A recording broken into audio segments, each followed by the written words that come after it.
Good afternoon. I'm calling to order the Planning Commission meeting. It is 4:30 on Thursday, August 28th, 2025. First item on the agenda is the approval of the minutes from the June 26, 2025 Planning Commission meeting. Are there any corrections or additions? Hearing none, I'll look for a motion. I'll offer motion to approve. Second. I have a motion and a second. All in favor? Aye. Opposed? Minutes have been approved. The second item on the agenda is the approval of the minutes from the July 31st, 2025 Planning Commission meeting. Corrections or additions? Call for a motion. I'll make a motion to approve the minutes. Second. I have a motion and a second. All in favor? Aye. Minutes have been approved. This opens the public hearing portion of this meeting.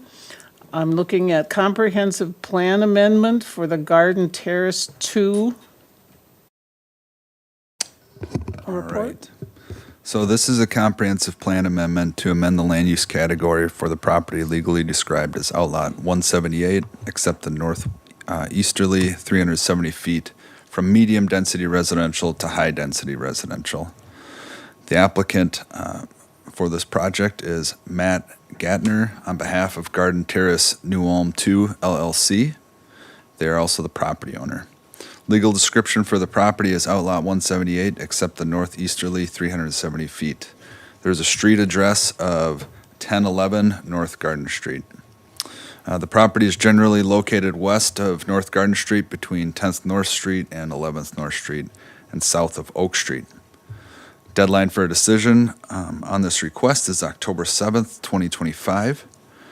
The current land use designation in the comprehensive plan for the property is medium density residential. The proposed land use for the comprehensive plan by the applicant is now going to be high density residential.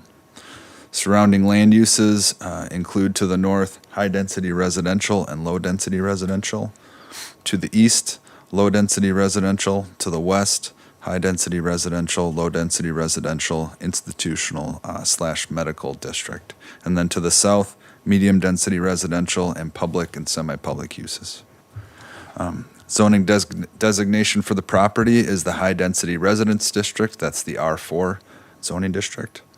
Surrounding zoning to the north is R4, R1, which is the single family residence district, AOS, which is the agricultural open space district. And then to the east, we have RT2, that's our traditional neighborhood single and two family residence district.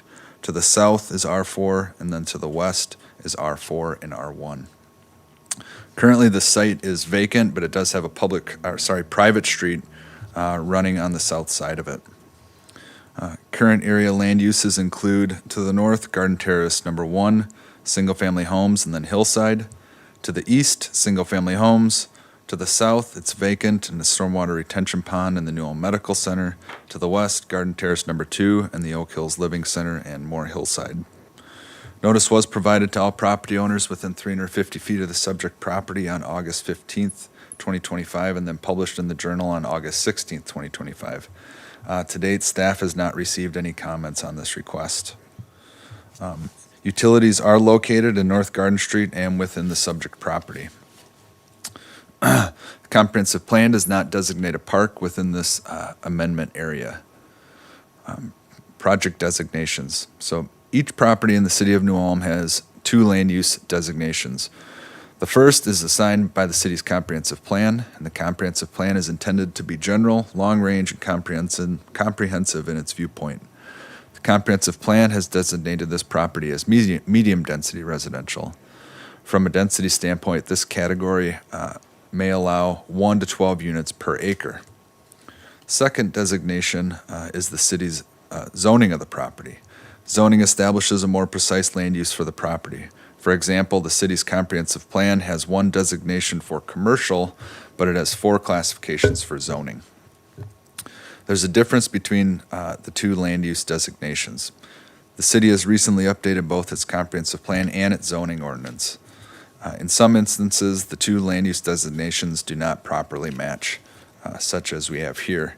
And staff has lacked the time to correct those situations, but are addressing them as they come up. Project description. The property has approximate dimensions of 294 feet by 262 feet and a total lot area of 1.77 acres. And on the screen here, you can see in red, this is the area that they're proposing change to amend the comprehensive plan from medium density to high density. The property has never been developed. The owner of this property has also purchased Lot 1 and Lot 2, Block 1, Garden Terrace First Edition. This is the location of the Garden Terrace building number 1 and number 2. Combination of these 3 parcels in total equals 8.81 acres. The owner has also submitted a preliminary plat that is being considered at tonight's meeting.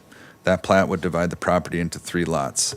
The lot that this proposed new building, property would be developed into would be lot number 2 and would be 2.68 acres. The developer is subject to a statement in their purchase agreement with the New Ulm EDA that says the buyer shall construct residential housing on that portion of the property herein conveyed and identified as the development of the parcel, Lot 2, within 5 years of the sale of the property.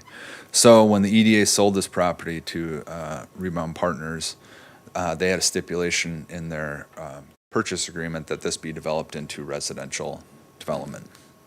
They didn't say high density necessarily, but they did say residential development. To meet this obligation, the owner is proposing to construct 45 units, a 3-story apartment building on the property. The proposed housing density of this project in combination with the existing housing on the other 2 parcels requires an amendment of the subject property in the comprehensive plan. The property is zoned R4, and this is the proper zoning district for this project and property. The proposed apartment building would provide independent housing for seniors. The building will have 25 one-bedroom and 20 two-bedroom units. On the first floor, there will be 42 enclosed parking stalls and an additional 44 surface stalls. Total height of the building will be 45 feet. At a future date, the owner is proposing to transfer the ownership of the property to Oak Hills Living Center. So housing needs. In 2022, the New Ulm Economic Development Authority retained the firm Maxfield Research and Consulting LLC to prepare a comprehensive housing needs analysis. One of the findings of this document was that the demand exists for all senior housing product types in New Ulm. Due to the aging of the county's population, senior housing products show high demand all the way through 2027. Senior housing demand is estimated to account for about 440 units and makes up roughly 50% of the total housing in New Ulm. Demand exists for most senior housing types in New Ulm. So there's different senior housing types, which include independent living, assisted living, memory care, and they go on with further enhancements. This project is proposed to be independent senior living. The 2022 housing analysis made the following findings. One, that the overall rental vacancy rate was 0.8%. An acceptable rate would be 5%. People who may be interested in moving to New Ulm have a difficult time finding housing that they need for both homeownership and for rental purposes. A community survey showed that there was a desire for affordable housing options, multifamily housing, and entry-level single-family homes. During the next decade, growth in New Ulm is anticipated to continue. Over this time, the largest increase in population is forecasted to be in the senior population. The development of additional senior housing serves a twofold purpose in meeting the housing needs in New Ulm. That older adults and senior residents are able to relocate to new age-restricted housing in New Ulm, and existing homes and rental units that were occupied by seniors will then become available for other new households in the community. Comprehensive plan analysis. So the purpose of the comprehensive plan. The New Ulm Comprehensive Plan is an official statement by the New Ulm City Council that describes the community's shared vision, goals, and objectives for future growth and development. The plan's recommendations provide guidance for the city's priorities, growth, investments, and development over the next 20 years. As a guide to development, it is intended to be flexible and responsive. It is intended to be a flexible and responsive document that can be amended to acknowledge changing conditions and new opportunities. So land use history for this site specifically. The comprehensive plan for New Ulm in 1963 designated the subject property for permanent agriculture or conservation area. In 1996, the plan designated the property for a combination of low-density residential and high-density residential. 2007, the plan designated the property as high-density residential, and then in 2024, the plan designated the property as medium-density residential. The zoning ordinance for New Ulm in 1968 designated the property as RA, that's residential agricultural. And then in 1993, the property was zoned to R3, that's multiple family residence district. So at that point in time, the R3 was our highest density zoning district in the city. The property was then zoned to R4, the high density residential, in 2022. So one of the purposes of the RA agricultural residence district is to provide a district which would allow extensive areas of the community to be retained in rural use in advance of the need for these lands for urban purposes. This site has been considered for multifamily development in the past, but has remained vacant due to poor soils on the site. Construction technology is now improved, and the property owners will believe that the property owners believe they can develop the property in a cost-effective manner. Okay, I'm going to read through two definitions in our comprehensive plan. First is for the medium-density residential. This includes a range of housing types such as single-family detached and attached housing, twin homes, townhomes, duplexes, row houses, and moderate-density multifamily housing consisting of attached and detached housing units. The density range for this category is 1 to 12 units per acre. High-density residential. This includes higher-density multifamily housing, including apartment buildings and condominiums with separately divided living units. The density range for this category is between 9 and 21 units per acre.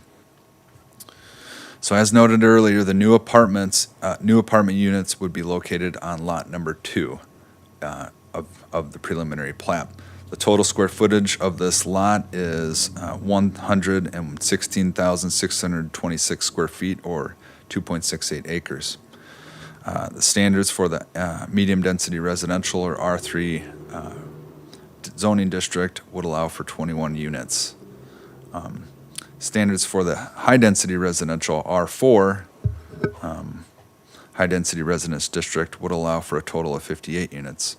45-unit apartment building could only be allowed in the R4 zoning district, and the comprehensive plan would need to identify the property as high-density residence district, so they need to match up. So, comprehensive plan questions regarding amendments. Does the proposed change generally comply with the identified criteria found in the findings of fact form? And then 2, is this an appropriate location for high-density residential land uses given the surrounding comprehensive plan land use designations? We have a number of attachments. First, we have the petition for the comprehensive plan, which includes an exhibit that they provided to us showing the area where they would like the land use designation amended. Second is the location of the subject property with regards to the surrounding community. Our third attachment is a zoning map, so you can see all of the brown colored properties. That's all high density residential. The lighter yellow is R1, that's single family residential, and then this green, a lighter green over here to the east is RT2. That's single and two family residence district in the traditional grid lot neighborhoods. Attachment 4 is a site map, and outlined in red is the proposed location of the new building that they would like to construct.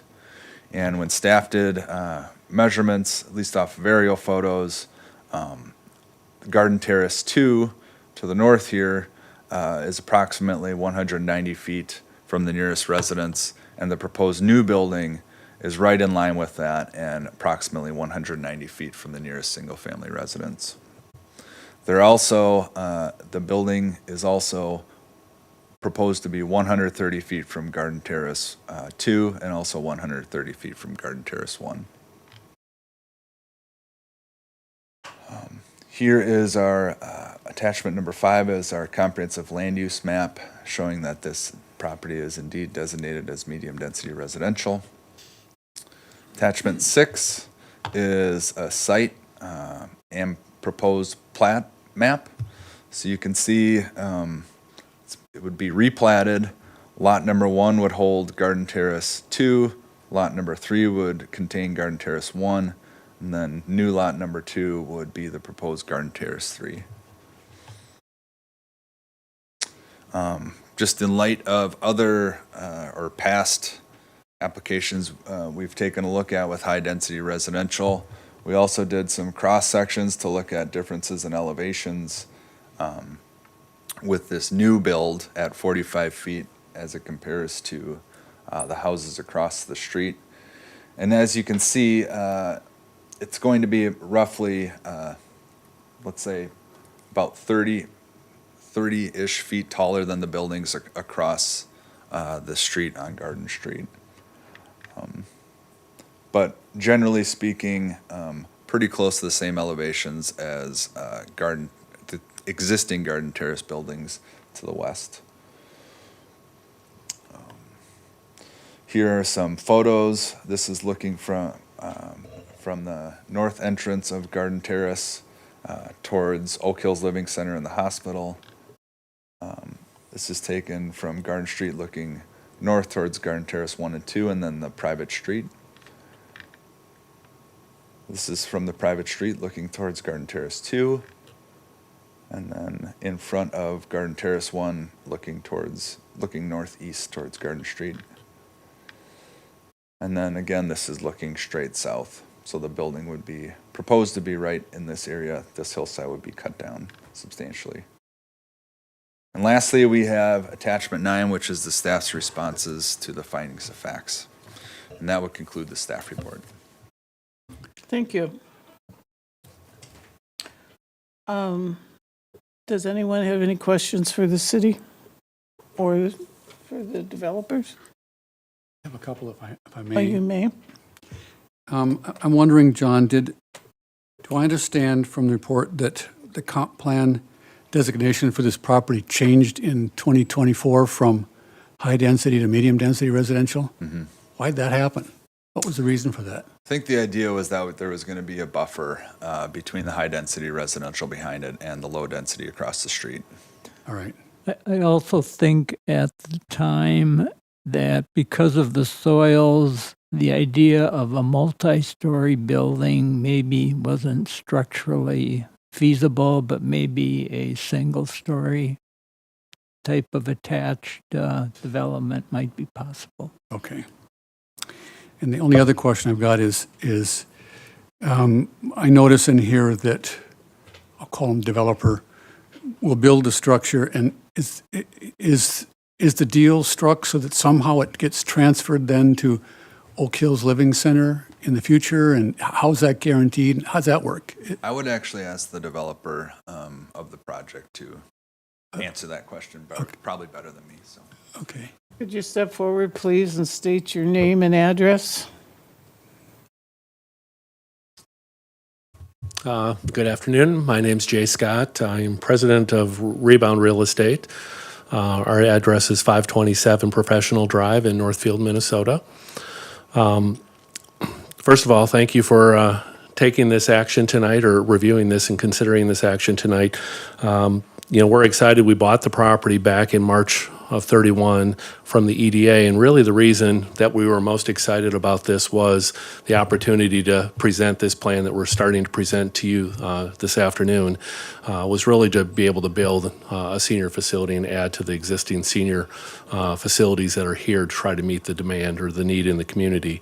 So this has been an exciting process. We have been, as many of you know, working closely with Oak Hills throughout this process, and very excited about that partnership. So How this would be potentially conveyed in the future, to answer your question specifically, is right now we would enter into a lease agreement with Oak Hills as the business owner and operator of the property. We would thus be the property owner initially.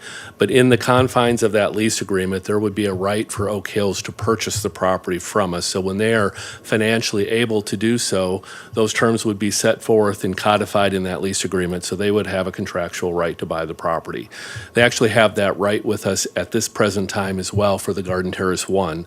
At some point, I think there's been thought or discussion that this would be part of a campus in a continuum of care kind of senior facility where you'd have these different services that John mentioned, all within kind of a campus setting, and ultimately, possibly, Garden Terrace 1 or the first two buildings could be a part of that component of that campus. Would Oak Hills provide any services in the near term for independent living, or is this something further down the line? Yeah, and so I'll try to answer that question. Like, obviously, we meet with them on a weekly basis, and I think I have a pretty good sense for what their plans are. Maybe Andy Biebel, who's here tonight representing Oak Hills, could speak more specifically to that. But through our planning effort right now, we've considered with them assisted care, some different versions of senior housing for this site, and it was really determined that at this point, kind of the most viable option and maybe the greatest need in the community was more of the independent living version of the senior housing. So that's the direction we're going with this first building. It's possible the other buildings could be converted in the future as well. I know they're going to be providing various services to this, so there will be healthcare services available to the residents. Of course, they're in close proximity to this building, so those services, I think, are planned to be offered on a regular basis to any of the residents that might need that. And the building itself, again, we're not here to talk about maybe the building site plan approval tonight, but it'll be a very highly amenitized building. So we've been working, again, closely with Oak Hills on that and their consulting team. It'll have everything from full kitchen, dining room area, outdoor plaza areas for outdoor dining, for events, grill stations, obviously enclosed heated parking so that everybody would have access to that as well, but movie theater, salon, Ball courts? no, there won't be that. All right, I'm not moving in then. But there will be fitness center. There will be, kind of a tavern area with big screen TV, kind of a great room, grand area where people can gather and so forth. So it'd probably be the most highly amenitized kind of multifamily product in the community, in part because it's new and we have the space and we're able to sort of design that day one into the programming that we're looking at. So really exciting building. I think they're excited about it. And it's been really a great working partnership with them since day one. Thank you. Any other questions for the city? Or I have a question for Andy. If Andy, would you step up? State your name and address, please.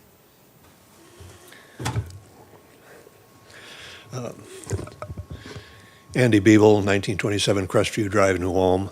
I am here representing Oak Hills. Candace could not be here today. I'm a volunteer assisting Oak Hills with some of their financial areas.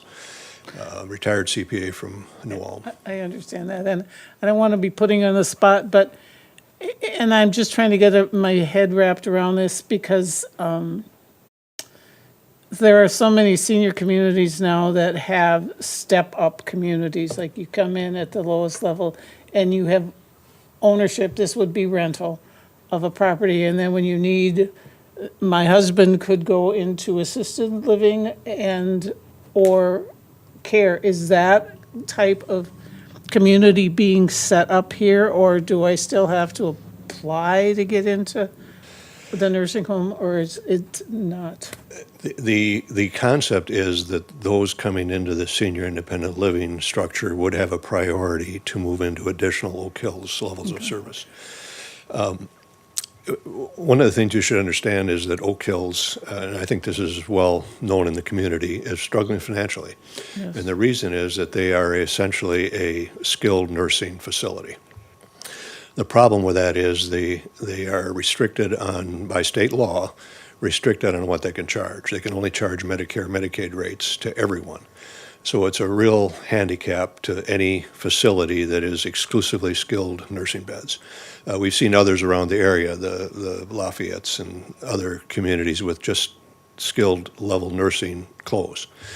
So the obvious solution is that Oak Hills needs to expand to additional levels of care, and the traditional concepts are at the entry stage, senior independent living, very limited services, assisted living, memory care, and then of course what we do now, skilled nursing. So this would be the first step in expanding Oak Hills' offering of services. Oak Hills did this with a demand study done by a health professional. Health Dimensions Group in Minneapolis was engaged early this year to study what the needs were in this area, in this community. Interestingly, we are well covered on the assisted living, Orchard Hills, Ridgeway, Oak Hills, et cetera. We have a total void on what's labeled senior independent living.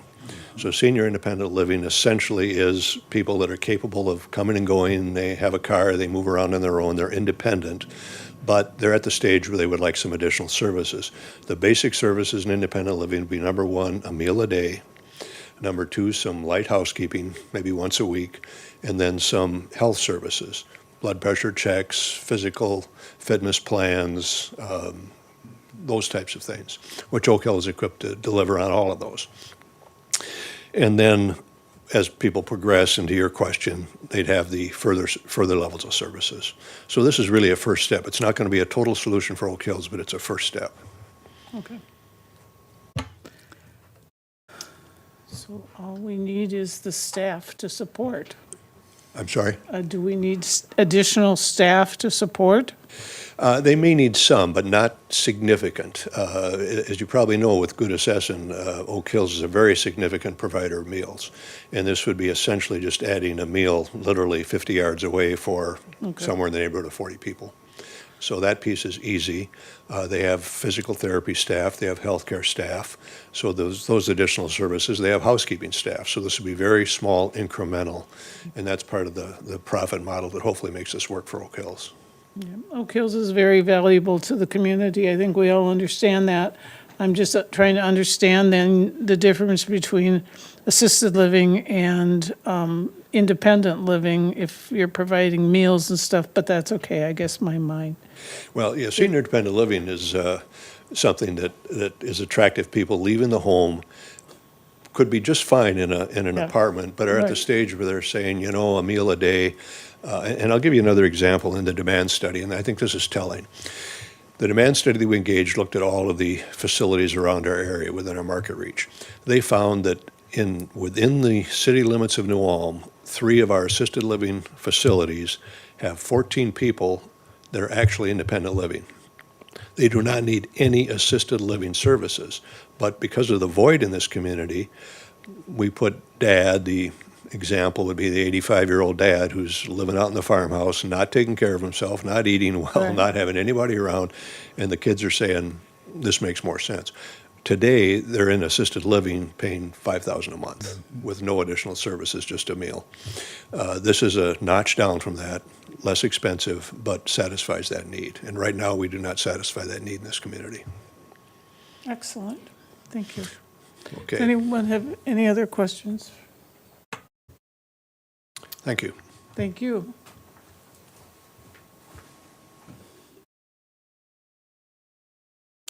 I have one question for Dave. You had made a comment about that the reason it was changed to median density was because of the soil. Did I understand that correctly? What has changed that that's no longer an issue?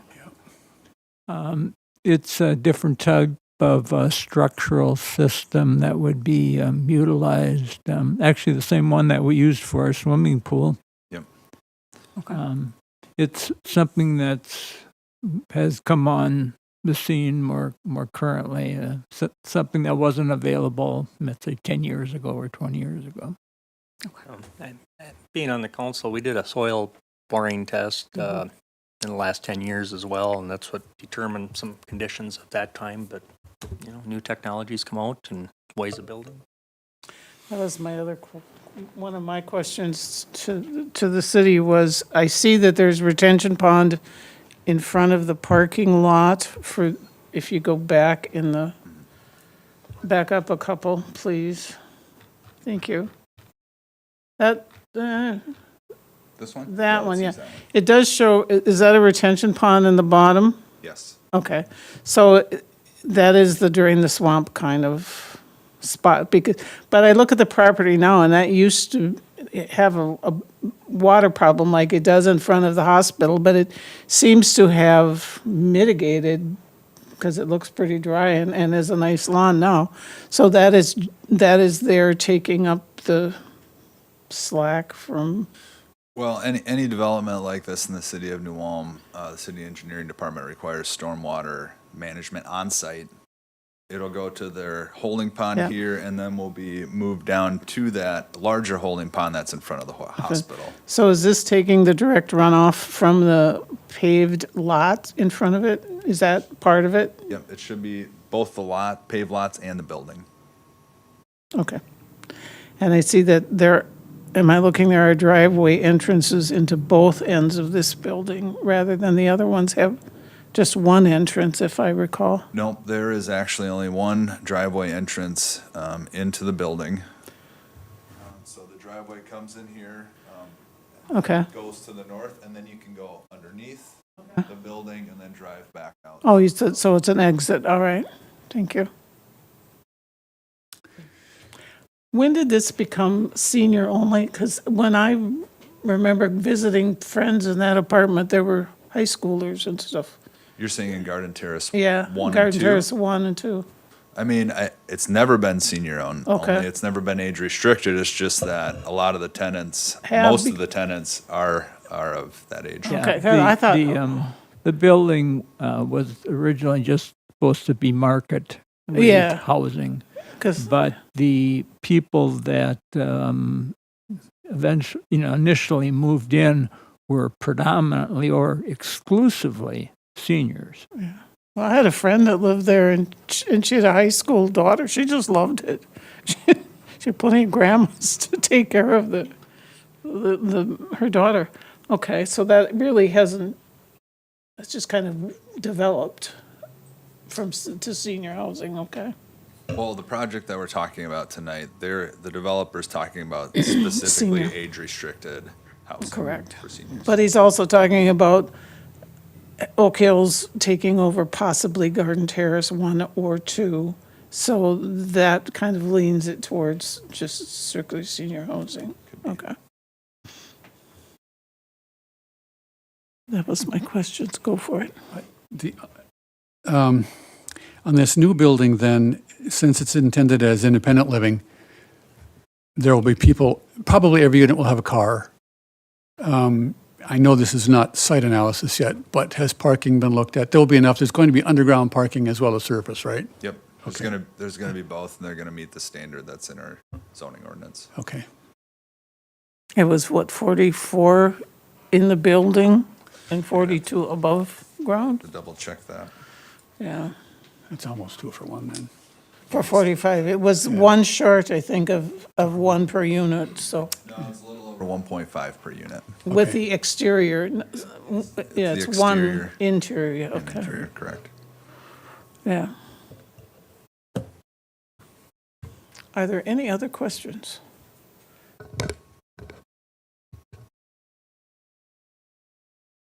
If not, the motions are, I want to talk about this, we want to do the staff, you want to do the finding of facts?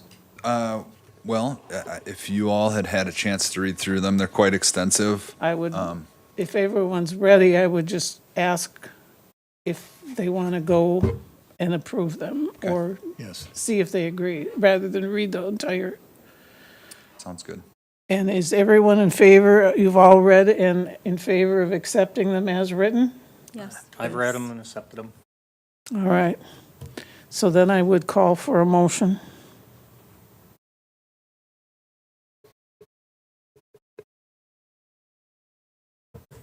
I'll make a motion to recommend approval of the petition of Matt Ganter on behalf of Garden Terrace New Ulm 2 LLC to amend the city's comprehensive plan to allow high-density residential land uses in place of medium-density residential land uses for the property legally described as Outlot 178, except the northwesterly 370, and generally located at 1011 North Garden Street. The reasons for approving this motion are found in the attached findings of fact form. I have a motion. Do I have a second? Second. I have a motion and a second. Is there any further discussion? If not, all in favor? Aye. Aye. Opposed? Motion is carried. When does this appear at the council? This will go September 2nd, so next Tuesday Next Tuesday? at 4:30. Thank you for your attendance and your help understanding the issue. Good luck. It's a hefty undertaking. It really fills a need in the community. Yeah, Yeah, thank you for seeking us out. we do appreciate it. The second, I'm going to close the public hearing for that portion of the meeting, and we'll open the public hearing for the variance on 117 South Valley Street.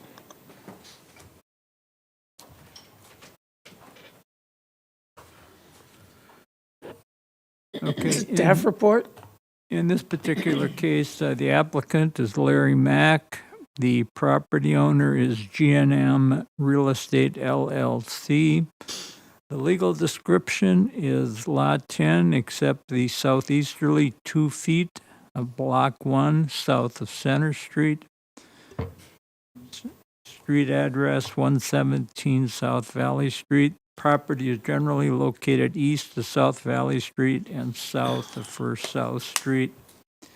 Description of the variance. The required rear yard setback in the I-2 zoning district is 15 feet. When an industrial property is across the alley from a residentially zoned district, the setback increases to 30 feet. The applicant is requesting a variance to allow a setback of 22 feet or 8 feet less than the zoning ordinance requirement. The deadline for a decision on this matter is October 9th, 2025. The comprehensive plan designates the property for industrial. The surrounding land uses in the comprehensive plan, to the north is industrial, to the east is low-density residential, to the south is industrial and low-density residential, and to the west is industrial. The zoning designation is I-2, which is general industrial district. Surrounding zoning is to the north I-2, to the east RT2, which is traditional neighborhood, single and two-family residence district.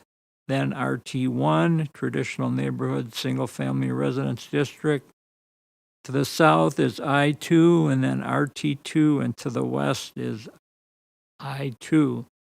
The current site land use is there is an office building. Surrounding area land uses, to the north we have single-family residences, then industrial, and then there's some vacant property.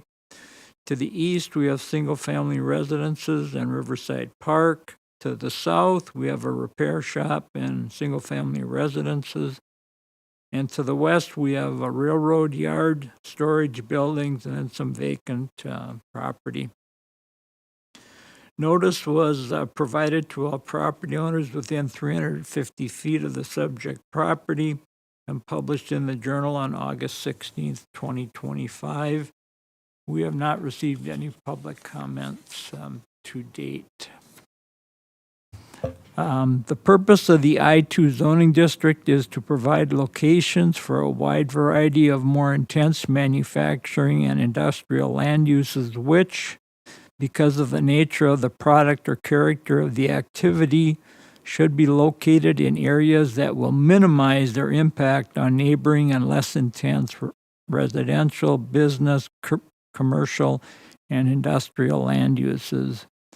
When we had previously 2 industrial districts, we had an I-1 and an I-2, and we always said the I-1 was for industrial uses that went in buildings, and the I-2 was for industrial uses that had buildings but also did things outside.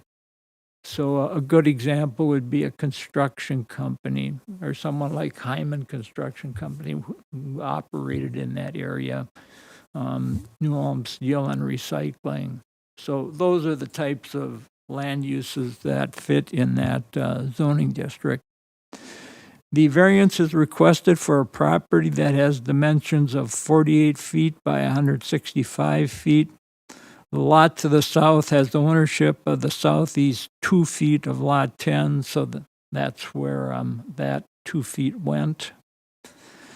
The applicant is proposing to construct a storage building in the rear yard area with dimensions of 32 feet by 50 feet. The applicant's lot is across the alley from an RT2. We just previously talked about that district. As a result, the applicant's lot must maintain a rear yard setback of 30 feet due to its location across the alley from the residential district. The following New Ulm zoning districts have requirements that they maintain a greater rear yard setback when abutting a residential zoning district. So this is not a requirement that solely applies to industrial and residential uses. It applies to residential uses abutting business districts, all of the industrial districts, and then a select number of special zoning districts that we have. And the staff report provides what the typical rear yard setback is, and then what the residential rear yard setback would be. And you'll note that there are some significant differences. It is common to require a greater setback for commercial or industrial zoning districts located across an alley or adjoining a residential zoning district. This is part of a buffering strategy to mitigate the negative impacts that an industrial or commercial property can have on a residential area. A setback from a commercial property may be less than that for an industrial zoning district. The larger setbacks are intended to protect residents from adverse impacts such as noise, vibration, light, glare, aesthetics, air quality, and traffic. There are other limited locations within the city where we have residential and commercial industrial properties that abut each other. The 30-foot rear yard setback for industrial properties across the alley from residentially zoned properties excuse me, has been in place since October 1st, 1968. This setback was carried forward into the 2022 zoning ordinance update. The front and side yard setbacks on this particular property for this particular project would be maintained. The current zoning of the property is the same as it was in 1968. Access to the storage building would be from the alley or an existing curb cut on South Valley Street. The rear yard of the subject property is level and there are no obstructions on the property. In the R1, R1S, RT1, R2, RT2, R3, and R4. So that's virtually all of our residential zoning districts, where adjacent structures within the same block have different front yard setbacks from those required. The front yard minimum setback can be the average of the adjacent structures. And we've dealt with that before in some instances. So if you have a house that's set back 30 feet, you have a vacant lot, and you have a house that's set back 10 feet, you take the average of those two, and so the house in the middle, the new house in the middle, can move up from what might be the normal 30-foot setback.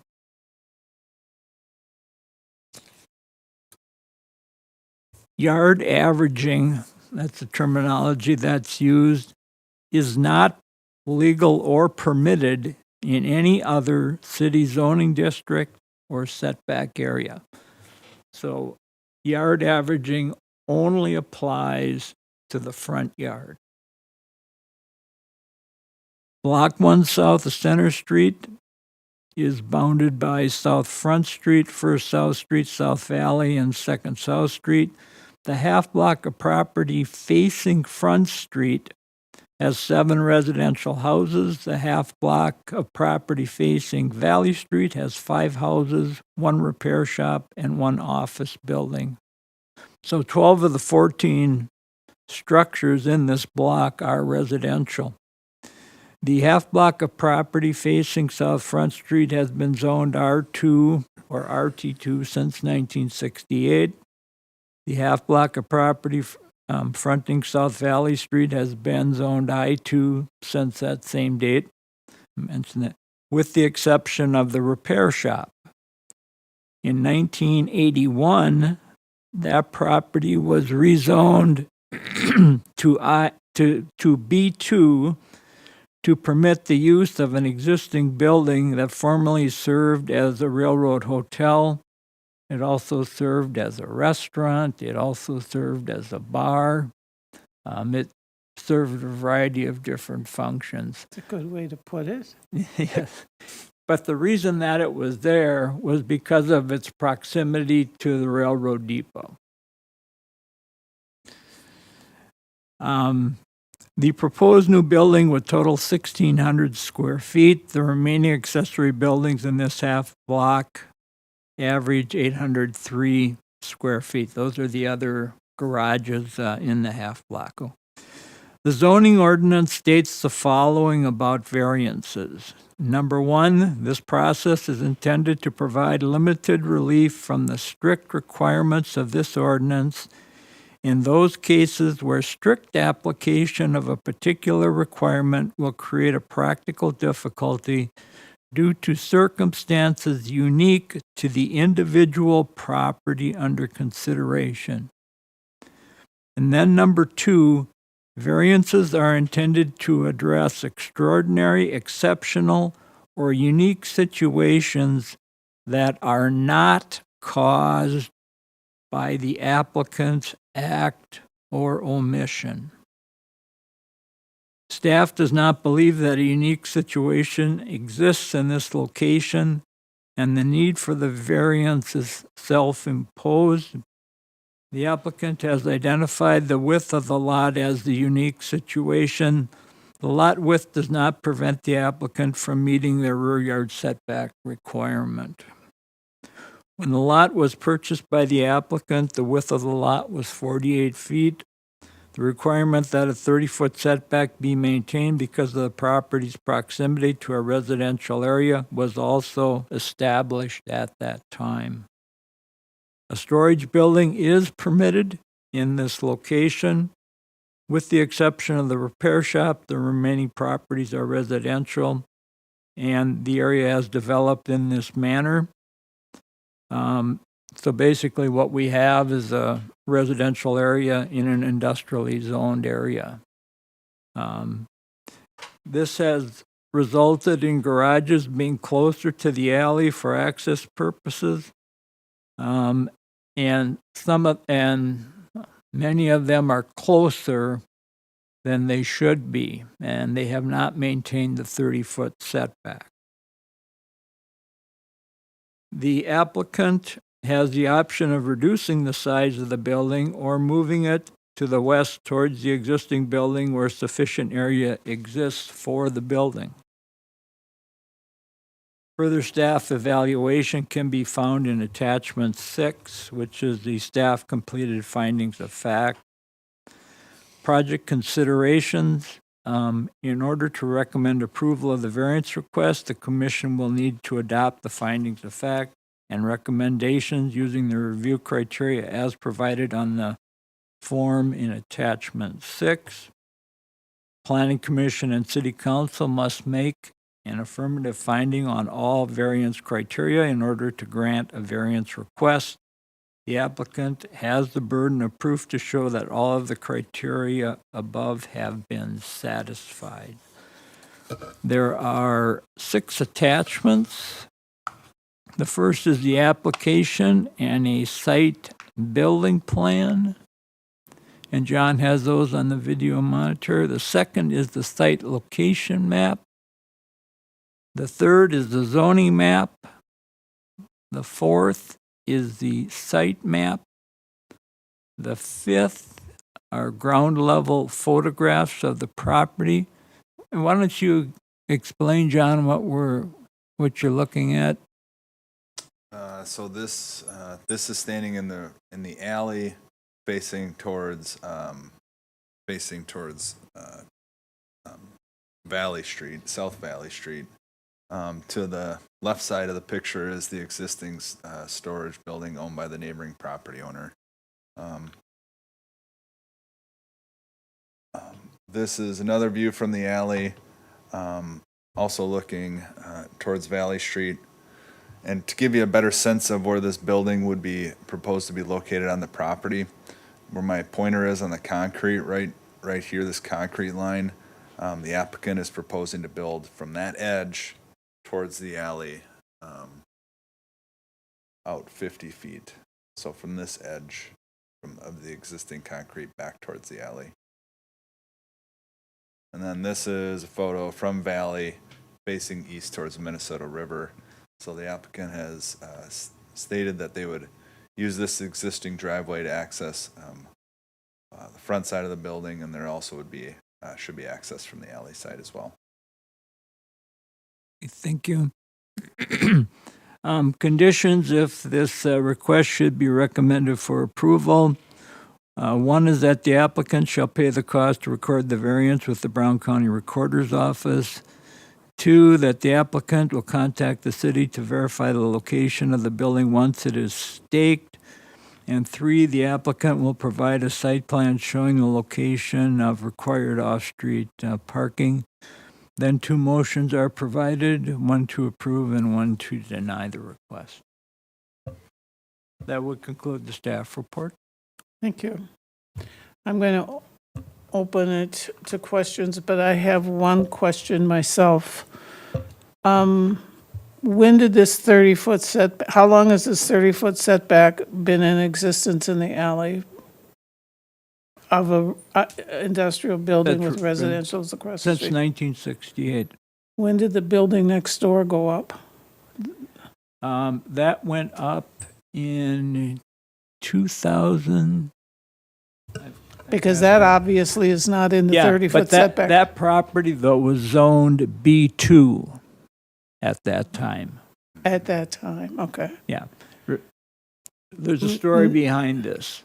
Okay, Uh, I'm open to hearing the story. Okay. So you remember the Byers building? And yes. it was, 3-story. Yes, And it had tenants off and on. yes. And it sat empty for longer than a year's period of time, Mhm. which means that any future use has to be compatible with the existing zoning, which was I-2. Someone wanted to open up a bar, which was not permitted in the I-2 zoning district, and the council's solution to that was to rezone the property to B2, which has different setbacks than the I-2 zone does. And so the building that was built there, the property remains owned B2, and so the individual built the building to that. as But much it's as it could. obviously not a B2 business. It's an I2 business. It is a business that falls within, I think, it could be classified as either, depending upon your definition of the uses that are permitted in those 2 zoning districts.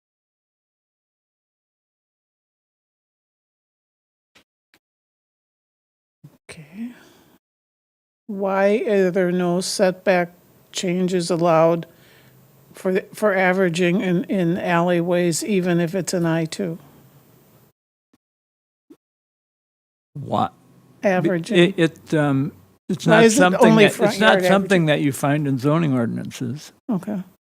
But you do in the front yard? You do in front yards. I would note, though, only in our residential districts. And yeah, Okay, Yeah, so that's strictly a residential zoning variance? Okay. I mean, it just appears to me that the building fits in line with everything but, because I'm looking at this and it looks like it's equally in line with the building on either side. Is that correct? It's averaged. Its location is averaged, correct? Roughly. It's the neighbor to the north, which is a residential property. Right. If I remember my measurements correctly, I think it's 6 feet back from the closest point of their garage Okay. to the alley property line. And then with the property to the south, I believe it was about 2 feet back from the closest point of that building to the property line. So behind, I should say behind both of those buildings to the north and south. Okay. Any other questions? Is there any requirement with how far away you have to stay from the buried cable box? No, not that I know of. If I understand correctly, though, you can't pour concrete right up next to it. I'd have to double check that with the public utilities.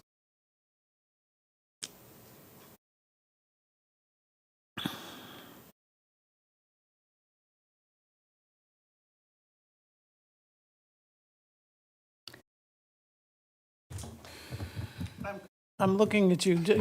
Okay. It really is a strange situation, and it's because of the history of the property. If that repair shop or whatever the building to the south is didn't exist, then this wouldn't be a discussion. Obviously, that Obviously. building doesn't belong, the storage building being proposed wouldn't belong there.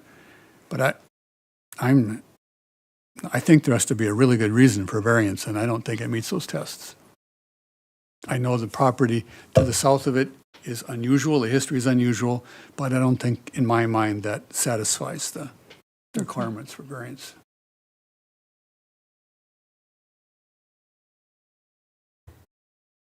Are there any other questions or?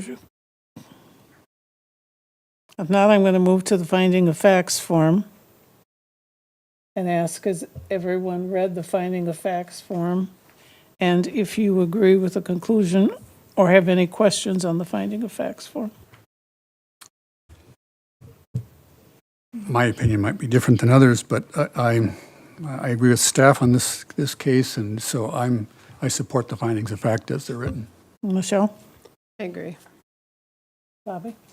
I don't know, I'm torn on this one. I mean, to me, with what's going on with the building next to it, so if he would open this up as a restaurant for a minute and have it rezoned, he could then go and put the storage building there? You couldn't rezone it today without changing the comp plan anyway. It shouldn't have been rezoned in the first place to B2 because it was inconsistent with the comp plan, but So it was rezoned to B2, and then when we redid the zoning ordinance, we rezoned it to I2. So that's what it is at the present time. So its uses are limited to what's permitted in the I2 zoning district. and when you rezoned it to I2, that was consistent with the comp plan, which designated this as industrial. That's correct. Right.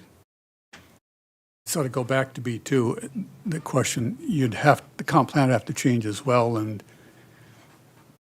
that's a tough hill to climb.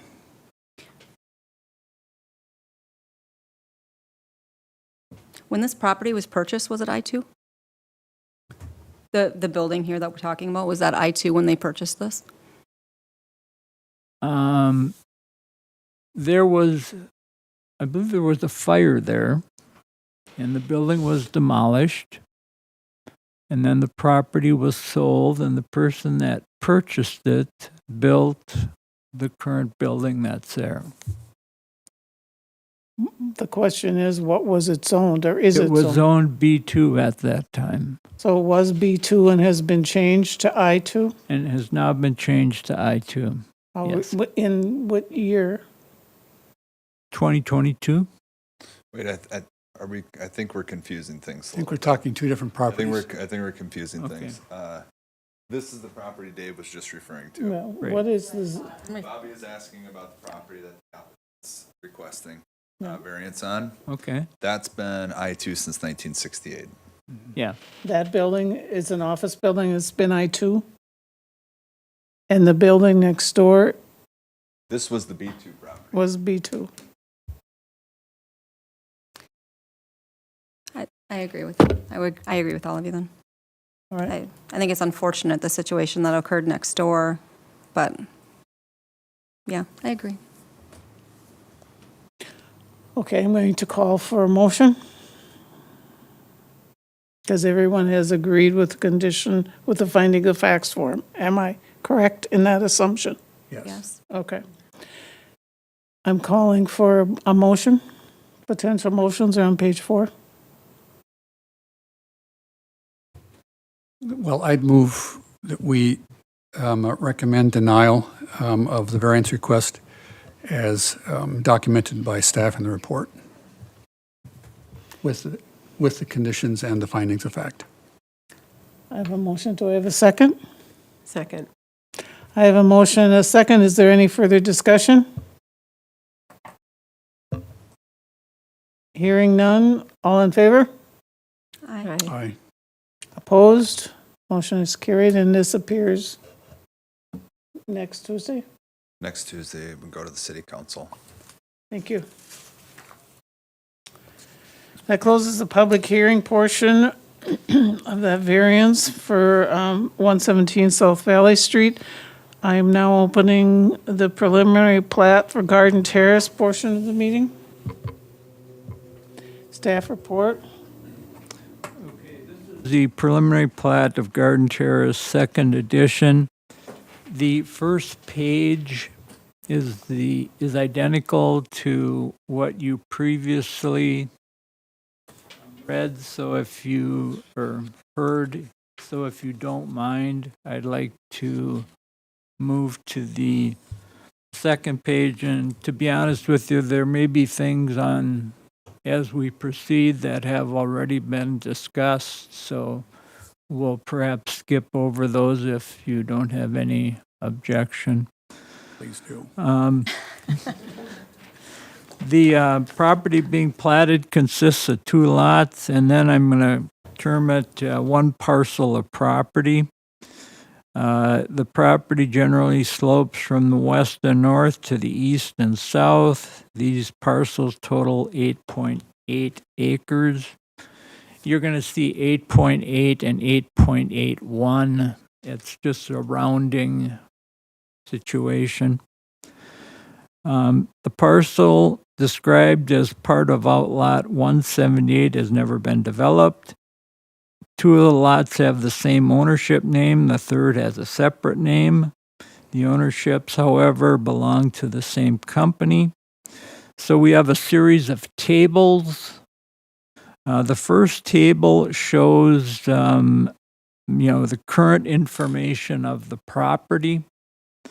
So we've got Lot 1, Lot 2 of Block 1 of Garden Terrace Addition, and then we have Outlot 178 except the northwest 370 feet. And then the acreages are provided, square footage, and the owner. The new plat would establish 3 lots. The exterior property lines of the new plat would retain the same property lines as the old plat. So listed below is a table with information on the new plat. So we have a Lot 1, Block 1, a Lot 2, Block 1, and a Lot 3, Block 1. And the acreage amounts are provided. Lot 1 is 2.68, the same as Lot 2. Lot 3 is 3.45. Square footages and owners also provided. I then did a comparison of the 2 tables. So Lot 1, Block 1, Garden Terrace Addition was 3.44 acres. And now, Lot 1, Block 1, Garden Terrace, second edition is 2.68. So there's a loss in acreage. Lot 2, Block 1, Garden Terrace, addition was 3.59 acres. That particular lot is now going to be described as Lot 3, Block 1, Garden Terrace, second edition, and that has 3.45 acres. So it also lost a little bit. And then part of Outlot 178 was 1.77 acres. It is now being replatted as Lot 2, Block 1, and that's at 2.68 acres. Lot 2 is the parcel that will be developed. So that's the location of the new apartment building.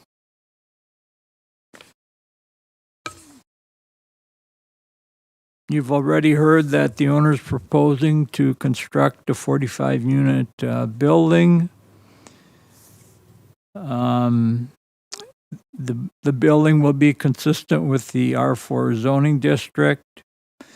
The property lines between lots 2 and 3 and lots 1 and 2 cross the paved surface of the parking lots and circulation roads serving Garden Terrace 1 and 2. The owner is proposing to use declarations in these locations. A formal declaration establishes a legal certainty and protects the rights and interests of the involved parties. Declarations provide a clear and documented record of one's intentions, ensuring that all parties involved are aware of the legal implications.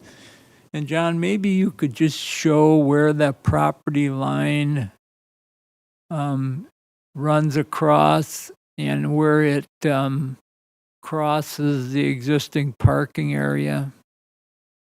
For the most part, it's for the parking area for Garden 2. That's Garden Terrace 1. Yeah. Anyways, right here, and then it just touches the corner of the parking lot south. That's about it. Okay, thank you. In this instance, the size of Lot 2 was determined by the number of dwelling units in the building. This resulted in the property line having to expand into the parking lot area. The declarations will firmly establish the ownership of the parking and circulation area shown on the plat. And these will continue to be used by Garden Terrace 1 or 2.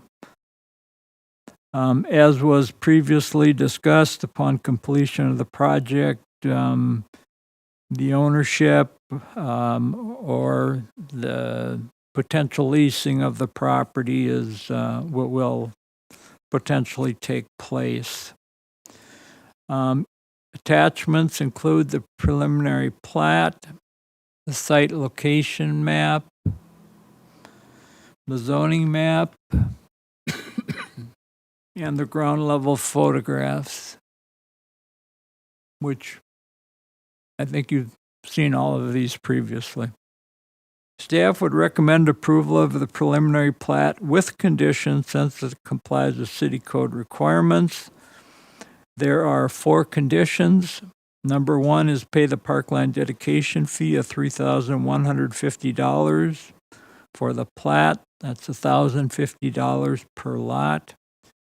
Provide an electronic file of the plat in an AutoCAD 2016 or newer format. Number 3, the resolution approving the plat will be filed with the Brown County Recorder's Office along with the plat.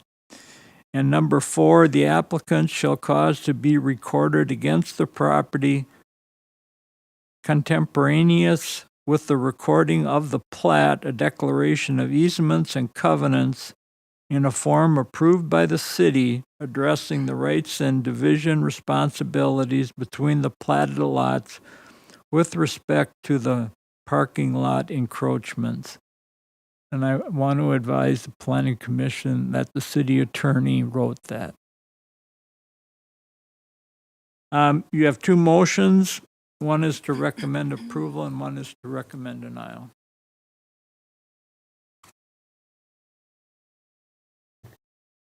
That conclude? That would, Are there any questions for the city? I have just one. With the reconfigured lot sizes for the existing two buildings, are all the densities still okay? All the densities are still okay and the setbacks are also met. Okay.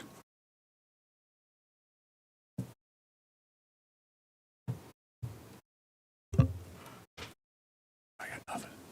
Is that it? That's it. That's it. I don't have any screens, so I have nothing beyond page 1, so I'm flying blind.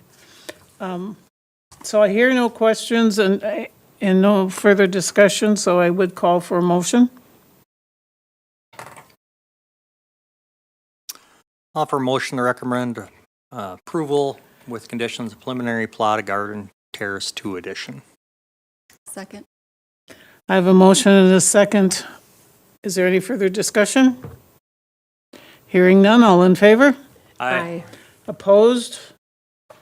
And I'm assuming this appears Tuesday at the city council. yes, it will. Next item on the agenda is reports, city council decisions concerning planning commission matters in July of 2025. Thank you, gentlemen. It was a pleasure meeting you. Okay, for the August 5th meeting, they approved the simple lot division of, at 1300 Oak Street. The second thing they did is they received an alley vacation petition, and they set a public hearing date on that for their next meeting. That's located right next to McDonald's. And it's only one lot worth of alley, so it's 50 by 20. At the August 19th meeting, they had a public hearing for the extension of a compliance date for Southern Minnesota tooling. They had previously received financial assistance from the city. They were not able to meet their job requirements within the required time frame. State statute allows them to petition for an additional year to meet those job requirements, and so that's a process that they went through. City council approved the request. This is the fourth time that we have had to do this for businesses. They approved the development agreement with Land Haven LLC. That's at 2211 Jacob Street. And we signed the development agreement this past couple days ago. They're in the process of getting the plat prepared, and that should be finished shortly. And they mentioned that they've been receiving a lot of calls. So they're looking forward to proceeding. We also approved the development agreement for the River Haven project. That's at 1800 North Highland Avenue. And we gave them a copy of the development agreement. The individual who's financing that project is located in Spirit Lake, Iowa, so there's a little bit of driving that has to be done there. And then the final thing is council had a work session on their budget for next year. Don't know if you're interested or not, but they're looking at an increase of 9.79%. That's hefty.